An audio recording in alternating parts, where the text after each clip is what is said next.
Salutare, dragilor! Astăzi m-am gândit să vă cer părerea privind un nou produs care doriți să-l introducem în meniu. Focaccia sau panini, cum mai se spune.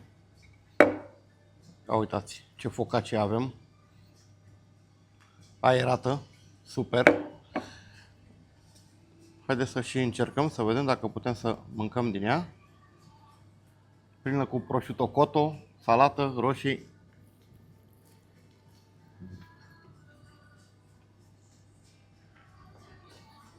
Wow.